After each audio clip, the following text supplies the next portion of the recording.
Greetings, Rebel fans. My name is Jason Kelly. This is the Let's Run podcast. I want to welcome you all onto the show today. Lots to talk about, lots to discuss, some kind of juicy stuff going on between the Mountain West and the Pac-12.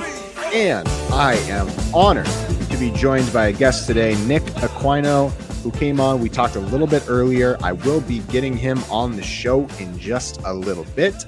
But I kind of wanted to talk about a lot of the really interesting news pieces of information that are going on right now. Specifically, there's a really cool story. Well, not a cool story, but since we last spoke, the Mountain West and the Pac-12 have begun mediation talks. Now, what does that look like exactly? Let me pull up an article for you, and let's talk about what's going on right now. So the Pac-12 and the Mountain West, as you guys are aware,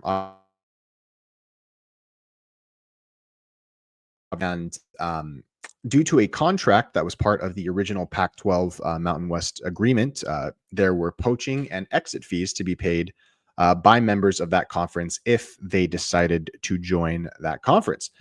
And so essentially, what ended up happening was, am I frozen on the screen there? Looks like I might be frozen. There we go. I'm back. So essentially, the Pac-12 and the Mountain West are in a massive legal battle right now over approximately $160 million of poaching fees. Now, the parties began mediation, court-ordered mediation, which basically means people are sitting in rooms right now between the two conferences. I'm sure Gloria Nevarez, the commissioner of the Mountain West, and Teresa Gould, the commissioner of the Pac-12, are sitting in a room, and they're trying to come to a reasonable outcome. Now, all we know is that both parties, we don't really know kind of what. Let me rephrase this.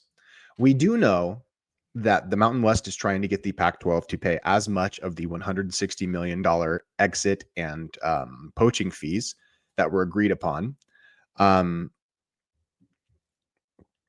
Interesting, from John Nelson. The last time a West Coast conference was more than 12 teams was the WAC, and the teams left to create the Mountain West Conference. Yeah, I mean, when you have a conference that's big, you do end up having kind of dilution, and scheduling gets a little tough. If you're a power conference like the Big Ten or the SEC, that's not as big of a problem. If you're a smaller conference, it can be a bit of a problem. Generally, smaller conferences, group of five type conferences, do a little bit better. But essentially, the parties have entered mediation. We don't know a ton about this mediation. Really, the only person that's presenting information on it is a Pac-12 operative, essentially, John Canzano, who's up from Portland. He covers the Trailblazers, the Oregon Ducks, and the Pac-12. And he has direct connections with people at the Pac-12. But out from the Mountain West side, we really don't know kind of what is being discussed between the parties. All we know is that the Mountain West is trying to get the Pac-12 to completely fully pay the exiting and poaching fees that were agreed upon a couple of years ago when the Pac-12 and the Mountain West entered into a scheduling agreement. So what's kind of going on is the parties are talking right now. There's a mediator, which basically means a person with legal authority over them, kind of trying to get the parties to an equitable solution here. But there's been a little bit of reporting, and I'm going to talk about this reporting. I know that a lot of people won't like this source, but if you didn't know, there's a guy who does a show, and he's mentioned my name on the show before, very briefly. I actually reached out one time to try and come on their show. Never heard back from them, but I'd love to talk to them. If you're not aware, there's a show called The Monty Show. Now, Monty is more directly associated with the state of Utah, covering BYU and University of Utah, but he has talked quite a bit about conference realignment, and he has been decidedly not very kind to the Pac-12 in talking about this situation. He's got a daily show. And he came out with a report, and I guess I could pull this up. It might make it a little easier for you. He came out with a report a couple of days ago. I guess it would be a day and a half ago, that the original 5 Mountain West schools, so this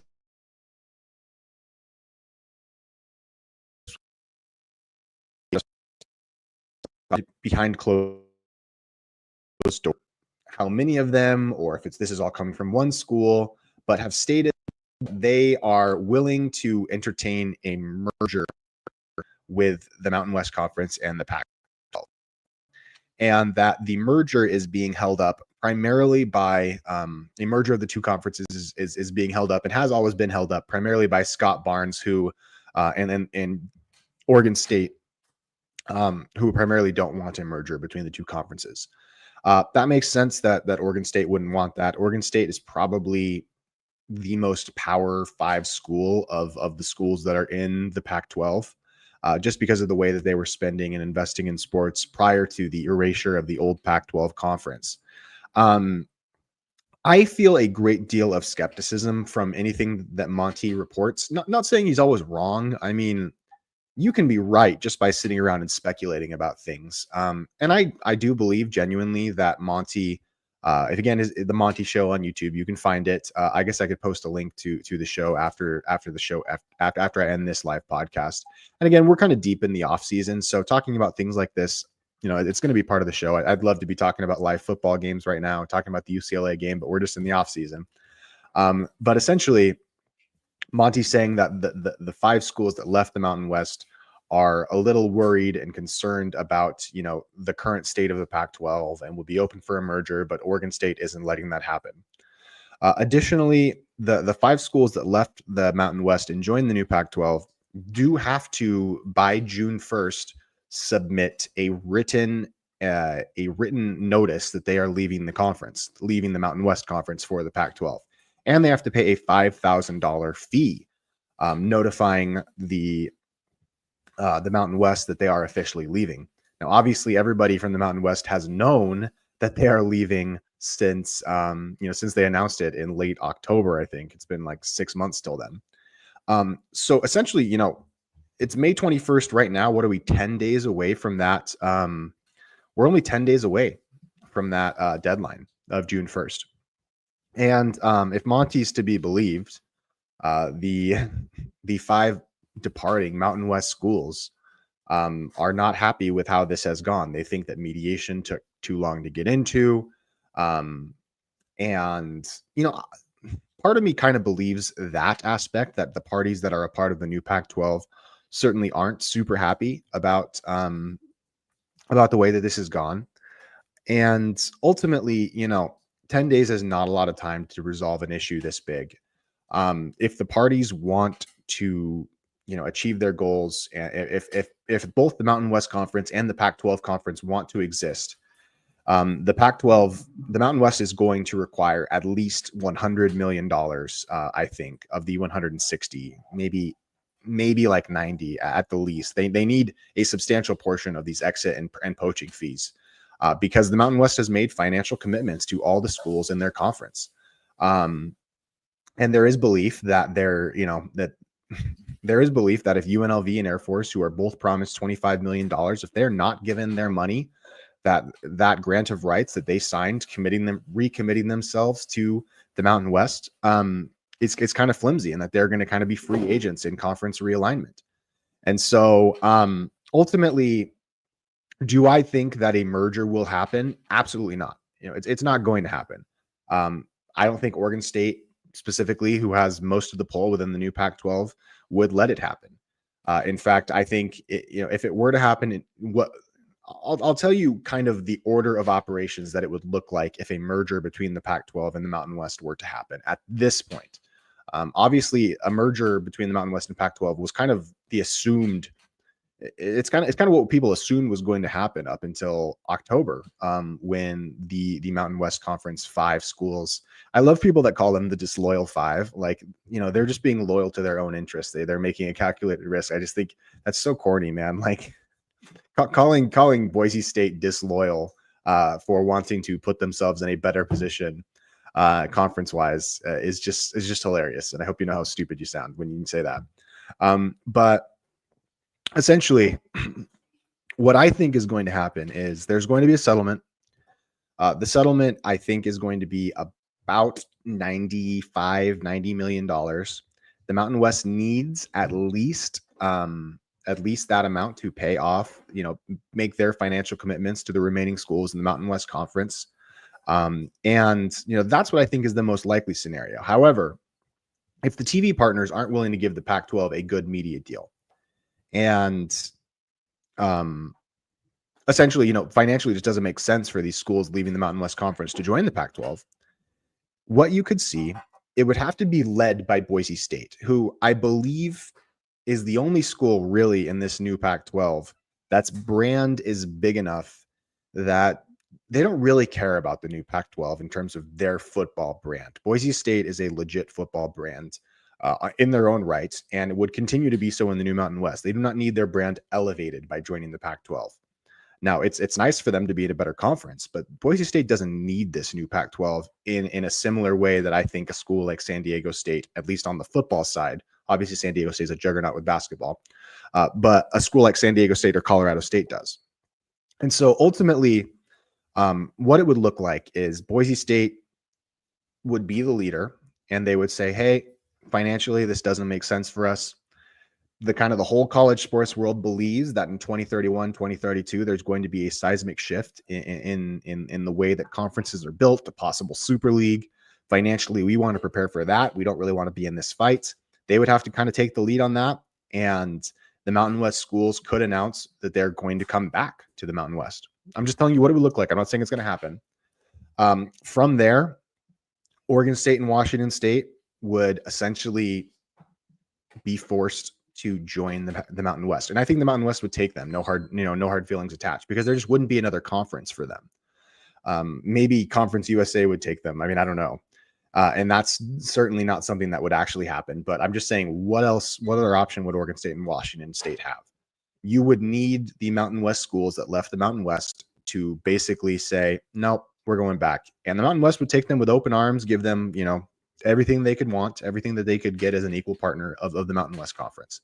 And it would basically force Washington State and Oregon State into the position to join the Mountain West. And I don't think the Mountain West would give any special considerations to Washington State or Oregon State at this point. They would just be considered equal partners. They would not get more media distribution. I don't think Boise State would be able to return to its added media distribution. They would just be equal partners. Now, perhaps if those schools were to come back to the Mountain West Conference, there would be a restructuring or resettling. I do not believe that any of the schools like UTEP, NIU, Grand Canyon, none of these schools are signed on to the grant of rights. The only one that is, I believe, is Hawaii. So Hawaii, it seems, has become a full member of the Mountain West Conference regardless. But the other schools I don't believe are at this point. So you could see schools like UC Davis, UTEP, NIU, just be kind of left out of this restructured Mountain West, so that they wouldn't have to share revenue with those schools. And you would create a new conference. That's one option. Another option that's been floated around is essentially creating a European style soccer league system where you create a relegation and promotion system. You'd probably add New Mexico State and Texas State at this point.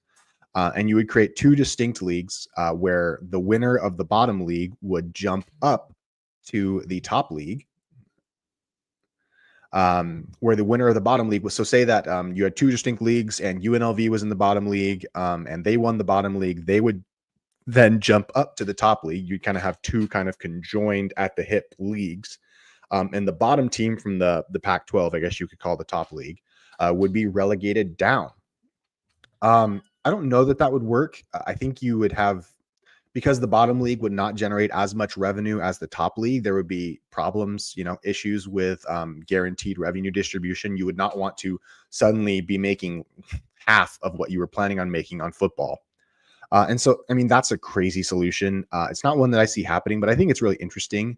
And I do kind of think that, if the group of 5 schools want to thrive in this new college sports ecosystem, I do think kind of a merger option is a good idea.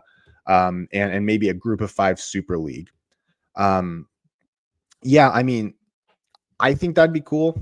And perhaps you could guarantee revenue distribution to certain schools, regardless of whether they're in the top or the bottom league. So say that Colorado State, I'm not saying that they would get this, but say that Colorado State said, we do not want to risk falling into the lower league and making less money. You could say, hey, no matter what league you're in, even if you fall into the bottom league, you're still going to get the highest level of revenue distribution that we can offer so that people's money aren't being messed with. That would probably be a requisite for most of the top schools. And the bottom schools would be okay with that because, one, if they got up into the top league, they could have an increased amount of revenue that they earned. Well, I don't know that I would say it defeats the purpose of it. It would just put different leagues, I don't know that I would say it would defeat the purpose of it because you'd have to provide those financial guarantees, and you do not want. Basically, what this would turn into is two conferences that are joined with a scheduling agreement with a fun kind of gimmick that the rest of college sports could follow.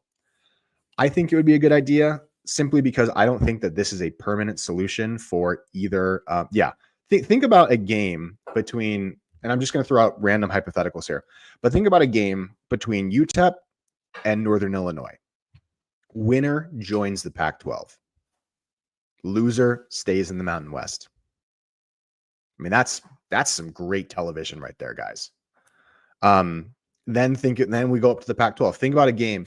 I'm going to say UNLV just to give an example here, but say you got UNLV and versus Colorado State. Loser has to be relegated down a conference. I mean, that would be crazy, guys. I mean, it's only, neither of these conferences are really going to exist in their current form 6 years from now anyway. So I'd be okay with that. But anyway, so that's kind of where we are with the Pac-12 stuff. I don't buy into the Monty Show stuff. I think they're going to come to a resolution, but it's precarious, and we will have news before June 1st about what's going to go on here. So Football Lover says, better home advantage in your opinion, Allegiant or Thomas and Mack? My personal opinion, the Mack, even with 37 people in the crowd last year. Definitely last year, Allegiant was a better home field environment than the Thomas and Mack was. The year before was a bit better for the Thomas and Mack, but Allegiant is really starting to kind of come into its own as a UNLV kind of a home environment. And so I would definitely take Allegiant over the Thomas and Mack right now, but the Thomas and Mack is a historic college basketball venue. So in terms of like atmosphere and the way it's built, I definitely would prefer Thomas and Mack over Allegiant. But right now, I mean, the Allegiant's just better than I got to be real. Allegiant's just better than the Thomas and Mack. So guys, that's all I have for conference alignment right now. I am now going to play my interview that I had with Nick Aquino earlier today, where we talk about UNLV NIL. We talk about a whole bunch of fun stuff. If there are any comments, I will come back on at the end. But I think this conversation with Nick is really good, and I hope you guys enjoy it. So let's play it right now. Let me take down, and here we go. All right, Rebel fans, I am honored to have on a guest today. Really great guy who really cares about UNLV sports, really cares about Vegas. He is Nick. How you doing, Nick? How do you pronounce your last name? Aquino? Aquino. Yeah, it's Aquino. Yep. Cool, Jason, man. thanks for having me on. I appreciate it. Anytime I can support the Rebs and talk sports, I'm always about it. So thanks for having me. Yeah. So Nick is proud supporter of UNLV athletics. He's an active advocate. He empowers student athletes. He's very involved in the NIL community with Las Vegas, with UNLV specifically. In fact, I believe his company is a direct partner with the UNLV basketball program. He is the CEO and co-founder of Done in One Group, which is a real estate company here in Las Vegas. They focus on saving the community money by buying and making and selling homes, and they try and make that process affordable and transparent. Nick is a really great perspective to have on, a guy who's involved in the program, and I'm really grateful for you taking the time, man. How you feeling? How's life? And how's that realty company and the NIL stuff going with the basketball program? Tell me a little bit about that. Yeah, sure. So obviously, Las Vegas is a booming real estate market, right? So there's a lot of competition. So we tried to figure out a way to separate ourselves from the competition and create a path that would truly benefit the community. So Done in One Group is a parent company of 4 different verticals. So we have Done in One Real Estate, we have Done in One Mortgage, and we're in the process of opening Done in One Insurance Services and Done in One Title. The basis behind it is to make home buying and selling more affordable for the buyer or seller for the community to save money. So we charge a flat 1% rate, no commissions. Our agents are paid salary. We give our agents health insurance and 401k, so they have more stability in their careers. And by doing so, we save both sides of the transaction a tremendous amount of money, thousands and thousands of dollars. It's the most economical way to buy and sell a home. Great. And how did you get into a relationship NIL wise with UNLV basketball? So funny story. I'm an athlete from childhood. I played college football back east in Division III. So I've always had a passion for sports. And when I moved out here, in 2022 was when I moved from New York to Nevada. My brother's been out here for 12 years prior, so I moved out to be closer to family. And then when I got into the real estate mortgage industry, I met a guy named Tony Cardasco. I don't know if you know who Tony is. Tony's a great guy. He's another guy who lives and breathes sports, right? So I highly value his friendship. We talk sports all the time. And then he also handles our marketing for our company. And I said, I want to get involved with NIL because I know how big it is now. And he said, I can hook you up with the right people. So I met a gentleman by the name of Dan Dolby, who's with Learfield. He handled all of the UNLV stuff through Learfield. And then he made the connection, and that's how I got involved. So that's pretty cool. Yeah. You said you're from New York, and the first time I remember meeting you or interacting with you is definitely when UNLV had that absolutely insane game versus Cal McCord in the orange ball. Yeah. How did it feel that? Because I know you actually probably have been a longer fan of, and there's nothing wrong with being a fan of two schools. I went to BYU, and kind of a rough day for the Cougars if you've seen a little bit of the news online. Not going to get into that here. Not the place. I get it, but no, I get it completely. So I'm from Central New York, about 45 minutes east of Syracuse. So I grew up Syracuse, right? That's all I knew. So I've always followed Syracuse sports. The resurgence last year when they hired Fran Brown was great hire. A complete breath of fresh air. Huge hire. I think he's doing a tremendous job. He knows what to say. And one thing about him is he's a man of his word. If he says something, he does it, which is totally, in my eyes, the only way to be, right? Transparent and honest. And he did a good job turning the program around. So last year, my brother, as I said, he's been out here longer than I have. So his business has been going longer than mine has. So he's actually got a suite at Allegiant for UNLV football. And I can tell you more about that after. But so we were at the game. And it was bittersweet. I had my Orangeman jersey on because my Kyle McCord jersey on. Yeah. But I root for the Rebels every game except that one, right? And so I couldn't have asked for a better game.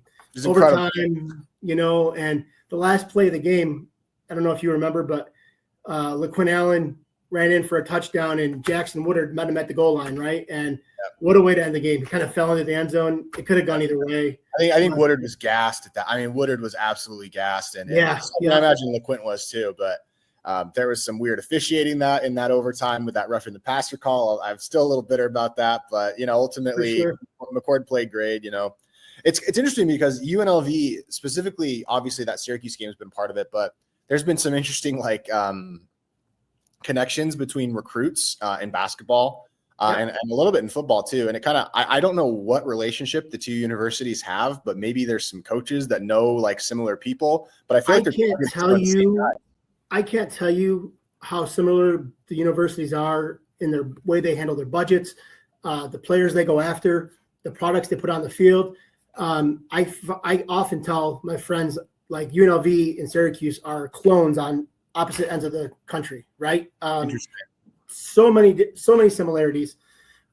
Even this year in recruiting for football, if you look at the type of players that both schools brought in, actually, so you look at where the players they brought in, where the schools they came from, right? And SEC schools and these big other Power 5 schools. And that's where or Power 4 schools, excuse me. That's where they're getting their talent from. And they recruit similar. And back to basketball, Deaton Syracuse was one of his 3 finalists before he chose LSU. So, I mean, they're connected for sure. It's kind of weird. I mean, they're so far away from each other. And I remember when Syracuse has a group of fans that do like travel blogs, like for their games that I was watching. And they were like, yeah, we've never been like east of the Mississippi River or west of the Mississippi River before we came out here. We're so used to playing on the East Coast. Now with the ACC having Stanford and Cal, obviously that's crazy. Yeah. The travel for that is nuts, but I'll tell you, I had friends come in from out of town for that game, and I'm a member, like a insider they call it. One of the local reporters back east, Brent Axe, does a subscription where you get the news first. They text you everything, and then they do weekly podcasts, and they had a big meet and greet for all of the insiders who came to the UNLV game, and there must have been 200 Syracuse fans in a bar on the Strip that we all met at the night before the game. And Syracuse showed out at Allegiant too. And there was a tremendous amount of people. And honestly, Allegiant's a hard stadium to fill normally, but between UNLV and Syracuse, it was an amazing atmosphere. And I think this year you're going to see that a lot more with what Dan Mullen's doing, and with UCLA coming to town. That'll probably be the biggest attendance record for a UNLV game that I can ever remember. Yeah, I mean, and obviously, we want to primarily focus on basketball, but I did kind of want to ask you before we jump into basketball, like, what are your impressions of the roster? How is your impression of how Dan Mullen has been building the team, the talent he's brought in? Kind of how do you feel? What are your expectations for this group going in the next season? This is football is my sport, right? Basketball is what I'm supporting through NIL and my relationship with Coach Passner, which we'll get into. But I'm a football guy. I know football. I watch football. I played. I said so.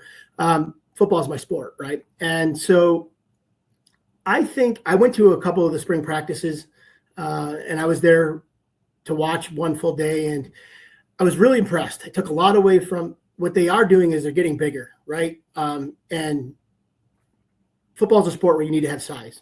Big people beat up little people. And their front seven on defense is vastly different in size. I know they lost the Correa kid.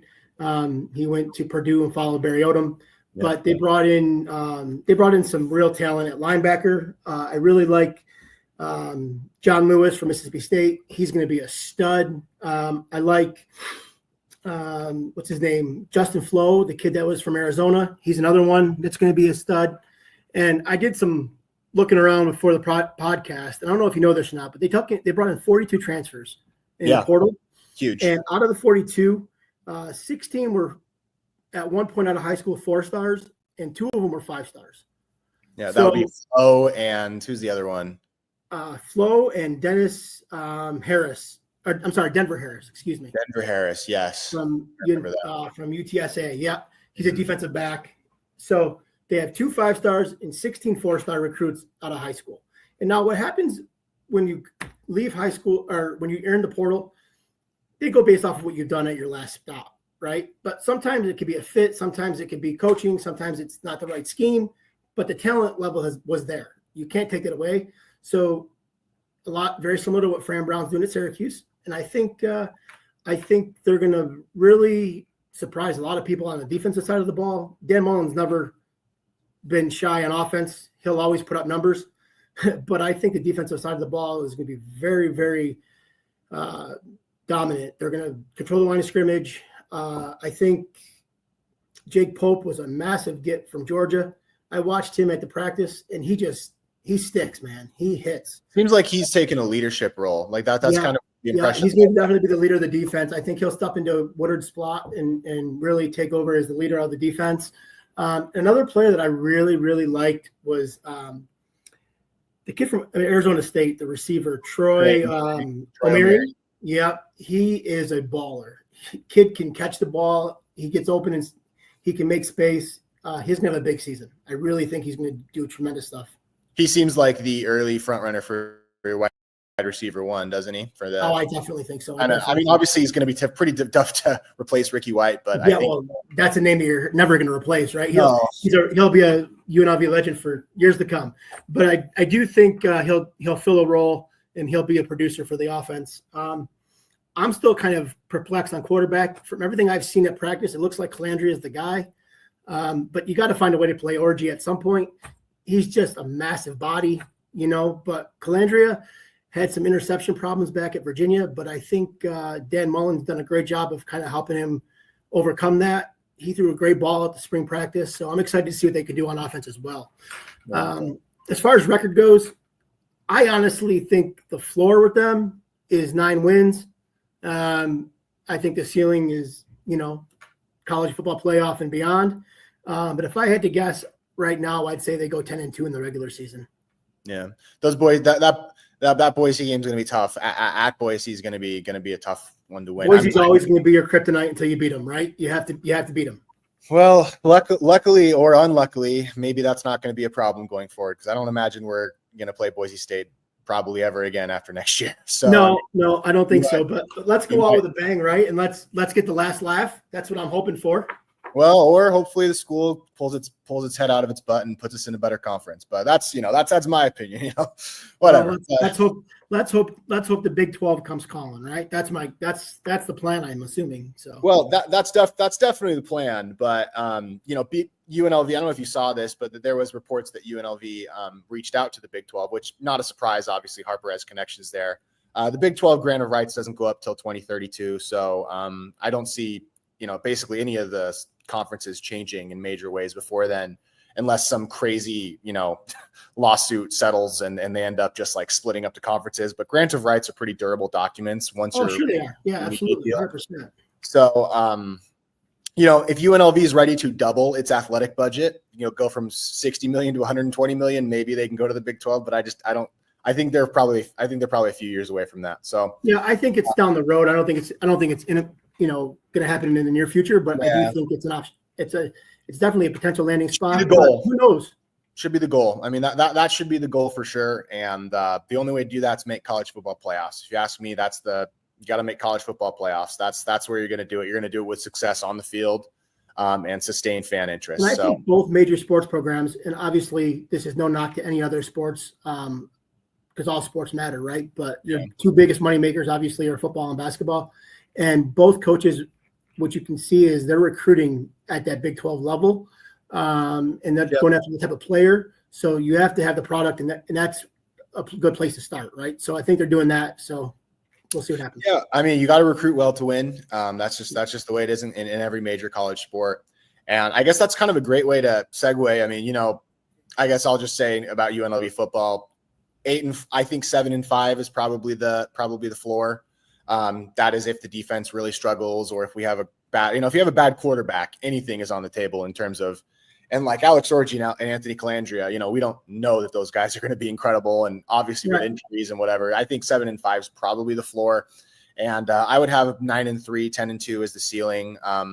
Just my opinion. I think it's better to, kind of caution, a little bit. It's the first year coach, This might sound familiar to you, but, one of the reasons why Coach Pastor and I get along so well is we have the same mindset, right? The glass is always overflowing. Yeah. And I will tell you, a lot of times I try to be optimistic, but I have a really, really good feeling after watching spring practice and knowing what's going on with that team. I hope I'm right, but I do feel like 9 or 10 wins is where they're going to end up being. So we'll see. Colorado State's going to be a tough game. Boise is going to be a tough game. UCLA is going to be a tough game. If they can go 1-2 in those games, I think 10-2 is a great possibility. But those 3 games are going to make and break the season, I think. I agree. And you have to avoid those trap games. I mean, I look at Sam Houston. Obviously Sam Houston lost a lot from last year, but I look at Sam Houston as a bit of a trap game. Road games are just always going to be trap games. I mean, there's always a possibility that you're going to get in trouble on the road. And so we'll see. I'm excited and I feel confident with Mullen. But let's switch over to Passner. Let's talk about basketball. Yeah. I'm a basketball guy. I have always been kind of out of my element. I've learned a lot talking about college football, and I'm working hard to become more, involved. But the reason I started the podcast was with the goal of firing Kevin Kruger. That was the goal. I can't say it's a bad goal. And mission accomplished. So there you go. We took a bow. The Burnerverse took a bow, and really, it was really happy. So I've always been a basketball guy. obviously, I don't know if you saw my, maybe you did. A lot of people did, saw my initial reaction to the Pastner hire. It was not positive. I turned my tune around pretty quickly. But how did you feel initially? You know, this is so I don't think you got involved until after Pastner had been hired with the NIL stuff. Correct? That's correct. How did you feel before? So again, this goes back to my roots, but I've always been a Syracuse basketball fan, right? I got spoiled because we had Jim Boeheim at the helm for 50 years. So I never had to worry about transitioning coaches. But when Pastner went from Memphis to Georgia Tech, and I watched him coach Georgia Tech. Now, Georgia Tech's another football school, right? Always has been, always will be. It's very hard to win basketball there. And he did a hell of a job with them. He was just hard academics too. That's a brutal academic school. Yeah, sure is. And so I knew him from there, so I knew he could win. I didn't fully know the in-depth to what I know now until I actually got to meet him and talk to him. But I thought it was a good hire, and I was anxious to see what he was going to do. But after getting to know Josh, absolute grand slam. Yeah, I totally agree. I got to shake, I almost 24 hours after that incredibly negative podcast reaction, I got to go up and shake his hand and talk to him for a minute or two. And then I started, asking around and seeing what kind of guys we were going after recruiting. And I kind of came on board. What is, obviously being involved in the NIL stuff, how is your view? Obviously, you look at the talent compared from this year to last year. You look, a lot of the guys that left transitioned down into lower level schools. DJ Thomas was clearly and very obviously taking up a huge portion of the NIL budget for the team. And so kind of what has been your view of how Pastner has taken this next step into NIL? So, and construction. So I don't know how familiar you are with the NIL structure. There's programs that are not directly affiliated with the school who try to raise and promote and do their own type of collective for NIL. And then there's a gentleman by the name of Joe Moeller. I don't know if you know him. He's new to UNLV. He got hired, I want to say 6 or 7 months ago.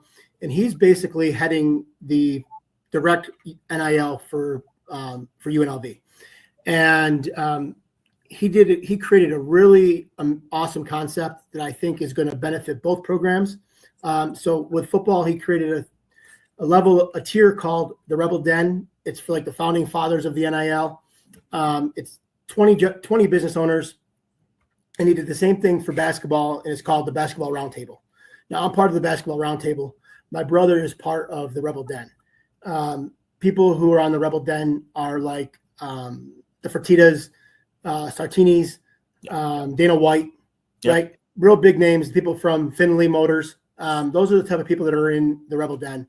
And it's basically to get entrepreneurs to be a part of the NIL and help funnel it down to the community, right? And that's what we're trying to do. And that's my main focus, is because I'm actively involved in the community with my business. I said to Josh, I want to help you grow this so you can compete, right? So what do we need to do? And we're thinking of different ways, different events that could help attract. So it's open to the community, right? Maybe golf tournaments or like a 3-on-3 basketball tournament, men and women, right? Maybe like a gala with a silent auction, things where you can sell tickets to the public, where he can actually walk around and work the room and meet people so people can have a feel of who he really is as a person. So those are ideas that we're talking about. And really just community involvement is so important with NIL. Dollars and cents wise, football is in a much better spot than basketball is right now. But I think that's just temporary. I think basketball is going to get there. And as far as what Josh was able to do this year, with very little time on the job and with being handcuffed with a budget, unfortunately, right? That's what it is. It's a budget. He did a tremendous job. Absolutely tremendous job. Yeah. I mean, I think that he spent the resources in smart places. Absolutely. It's pretty clear, I would say that, and I don't want to speak about what individual players are earning because, while they are kind of professionals, it's just kind of bad taste. Obviously, right? Like people don't know what you make or what I make, right? It's just It's just common courtesy in my eyes, but I agree. Yeah. But I mean, I think we spent a pretty good amount of our NIL on guys like Kamani. I think. Oh, sure. He was the star of the class, right? I mean, and I think that was spending that money and resource on size and athleticism with him, I think was absolutely the right call. And then obviously we invested some serious resources on ball handling. You know, guys Miles and Dre, you know, those guys were valuable. You know? I think Miles is a dark horse. I mean, obviously he's got a good rating. He was highly touted, but he's underrated. I was surprised that he wasn't rated higher in the transfer portal class. My point exactly. I think he should have been higher rated, and I think he's going to be a diamond in the rough per se, right? I think he's going to have a tremendous year for Josh. You know why? He's very gritty. He plays defense. He's a hard worker, and that's what Josh is all about: defense and hard work. Yeah, and you know, I think that obviously the front court is still kind of the big question mark, and part of that's because of the house settlement and roster limits and scholarship availability, and so we're looking at Laji, and I think it's Laji, right? Is that how you've been saying it, Dembele? Yeah, Chekna's younger brother. But I really like that addition. I thought that was a great addition. But when I look at this roster, clearly we need another big man, and I think we have a good problem to have in the offseason. I think we have one or too many guys, like one or too many guys that are probably like, crap, this is going to be a tight rotation. Now, luckily in season, you're going to have guys that get injured. You're going to have, that problem does seem to sort itself out. But, did you worry that there's going to be some guys here that are going to get the short end of the stick, and that, what do you think about that in terms of I think the style of play that Josh likes to run is good to have a deep bench. He likes to get out and, he likes to play aggressive defense. Defense turns to offense, right? So they can get out and run.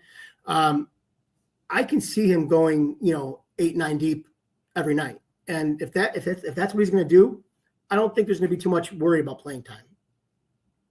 I actually agree with that. And I think that was something that Kevin, he tried to do it sometimes at the beginning of seasons. You'd see 8-9 man rotations, but he would abandon it so quickly and his players would lose faith. The guys at the end of the bench would just lose faith immediately. And I hope that that's something that Josh can implement a bit better than Kevin did. And listen, in life, Jason, I'm a firm believer, you can't make everybody happy, right? So will you lose people to the portal again next year? You will, and you'll replace them, right? It just happens, but you have to start with a foundation, right? So that's what he did. He went out and he got a group of guys to build his foundation. And now what comes of it, only time will tell, but he knows that even going forward, you're going to see not just here at UNLV, but you're going to see it across the country. High school recruits are going to become few and far between. You're going to see classes of 2 guys, 3 guys tops, right? And then you're going to see the rest of the people come from the portal. That's what's going to happen in basketball. And unfortunately, it's a game you have to be ready to play. And I know Josh is up for it. Yeah, he definitely has embraced it. I don't know if you saw my conversation with him. Did you get a chance to watch that? I did. Yeah, I did watch it.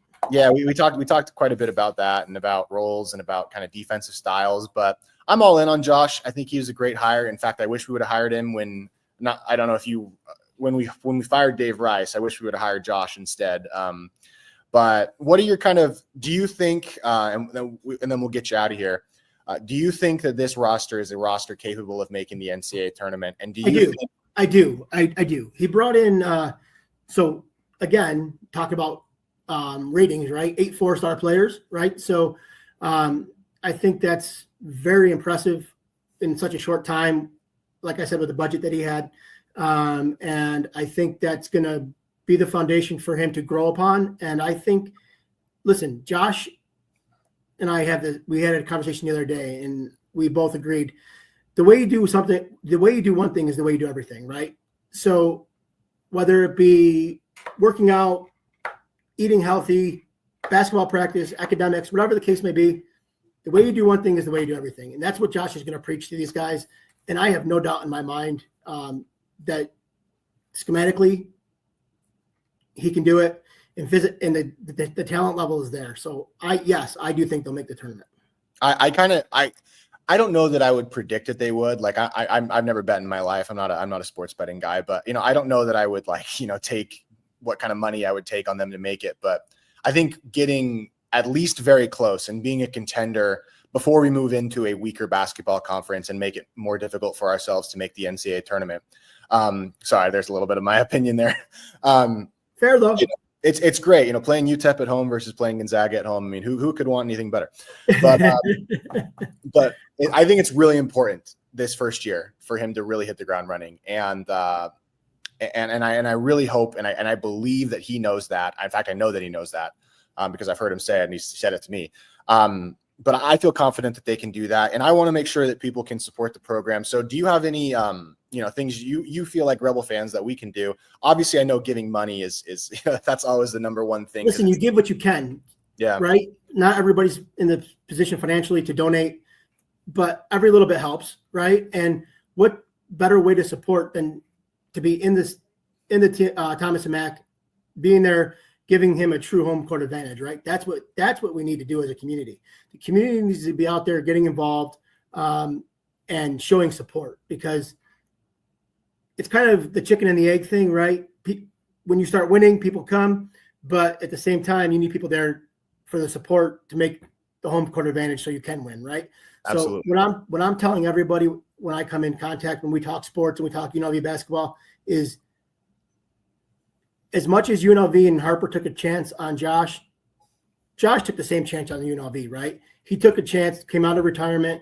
He was doing his commentating gig. He was happy as can be, but now he's here and he wants to win. So what we should do is we should support that. We need to show up at the games. I'll be at every home game. We got to be there. We got to support them, and we got to create that home court advantage.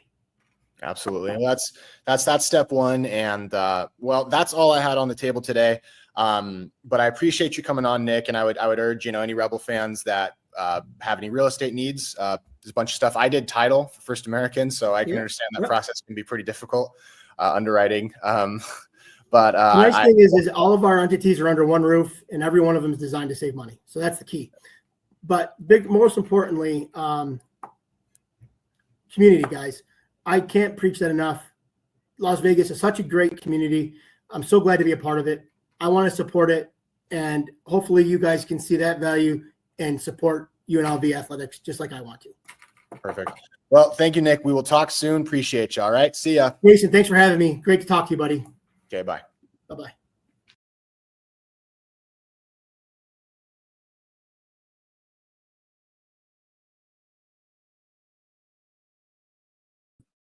All right, Rebel fans. So that was my conversation with Nick. Really excited about Nick. I think that he and a lot of people around UNLV are doing a good job of promoting NIL for the university, and really excited about some of the work that's being done, specifically with Coach Passner and UNLV basketball. I think that there's a lot of room to grow there, and ultimately, I agree that there's a lot of potential, like Nick was saying, with UNLV football. I get that I'm probably more skeptical than your average fan with UNLV football, just because I'm kind of worried about the defense and some of the talent gelling. And he mentioned John Lewis, who was at UNLV, but I think actually transferred back out of the school after being, there's a lot of cool booster stuff going on right now behind the scenes. And something that I've taken away from basically everybody that I've had contacts with that have stuff to do with the school's NIL, football is really doing well. Like, football is really stepping it up on the NIL front. And a lot of these guys that, are coming to their third or fourth school, they had value on the NIL market, and UNLV football stepped up and got them. And so really happy and really proud with the efforts that UNLV is making. Tell them I'll donate $20 to get Cooper Flagg. We will have Cooper Flagg playing at the Thomas and Mack Center. He will be playing at the Thomas and Mack Center this year. He will not be playing for the Rebels, but he will be playing at the Thomas and Mack Center. He will be playing for the Mavericks at Summer League. So you can go and see him play in Vegas, and probably for our new NBA team in Las Vegas coming up. But so much cool stuff going on, guys. I will keep you updated with all the new Pac-12 mediation stuff that we talked about earlier. Hopefully pretty soon we'll have a clear conflict with that, a clear conflict resolution with that. I just hope that whatever happens, we get peace and clarity on it, and then we can just move forward. I'm kind of tired of it hanging over everybody's tired of it hanging over the program and hanging over all of these schools. So guys, that's all for the show for today. I appreciate you checking it out. Please share it, share it with your friends. I hope you guys have a wonderful night, and I will talk to you soon. Let's run, Rebels.